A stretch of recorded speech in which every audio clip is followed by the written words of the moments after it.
Market making is one of the oldest and most fundamental strategies in high frequency trading. At its core, a market maker provides liquidity by constantly placing both buy and sell limit order on an exchange. The goal is very simple: to make profit from the bid and ask spread. To truly understand how market making works in high frequency trading, let's first break down a few key terms. First, what is limit order?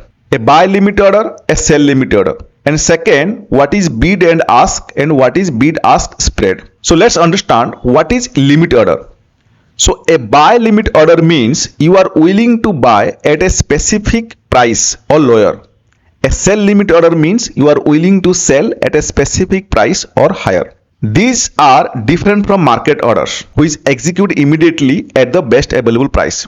Take an example. The market price is now 100 and you are willing to buy at 90 rupees. So you will place a buy limit order.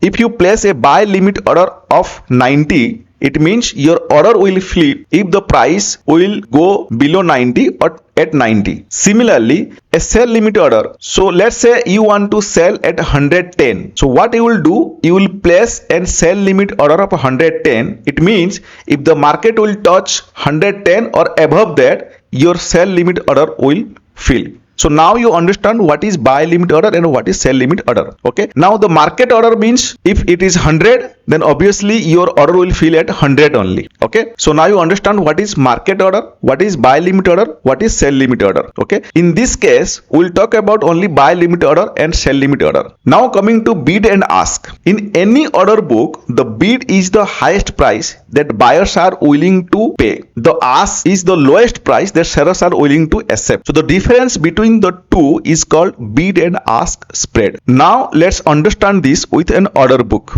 As you can see in this order book, in the left hand side, the price is there 100.07, 100.06, 100.05, then 100, 99.99, 99.98. And this is the size in the middle, and the right hand side, the side, whether ask or bid. Now as you can see on the ask side, the best ask is 100.05 because that's the lowest price that the sellers are willing to accept. Similarly, on the opposite, on the bid side, the best bid is 100 because that's the highest price that buyers are currently willing to pay. Okay, so now you understand the best ask and the best bid. So in this order book, if you see, the difference between the best ask and best bid is 100.05 minus 100, which is 0.05 or 5 cent.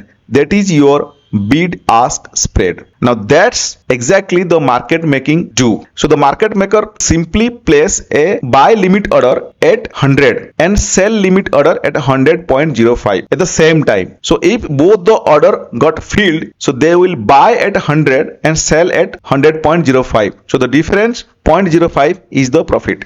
This will happen for one trade. If they will place thousands of trades in just a millisecond and then across different asset classes, then this difference will make really good money. So now you understand how market making is actually happens here. So what essentially they're trying to do, they are trying to capture the difference between the bid ask, which is basically the spread or bid ask spread. So now let's talk about the risk. In our example, let's say the market is at 100.01 and the market maker placed a buy limit order of 100 and a sell limit order of 100.05 at the same time. So if the market is at 100.01, obviously neither of the buy limit order nor sell limit order will fill.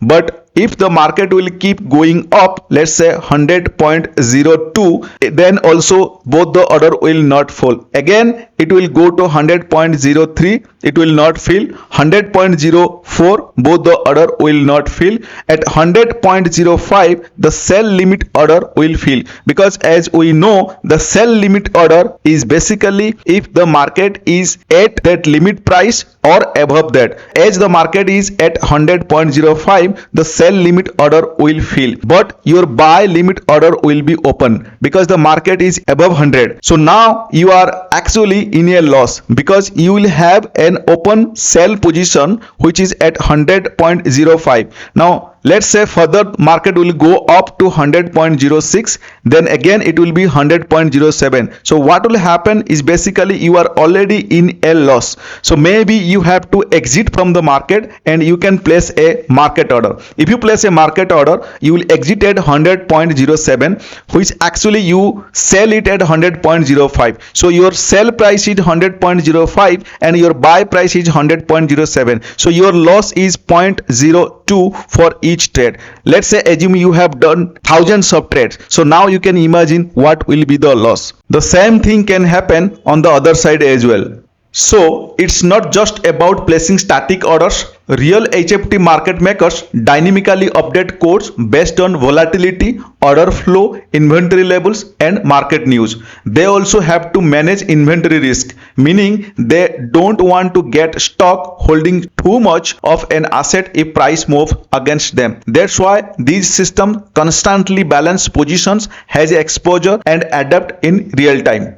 Now that wraps up our deep dive into market making strategies. I hope you found it insightful and practical. If you have got any questions or doubts, feel free to drop them in the comments. I will be happy to help. Don't forget to like the video, subscribe to Quant Alpha, and stay tuned for more content on quant trading, machine learning, and data science. See you in the next one.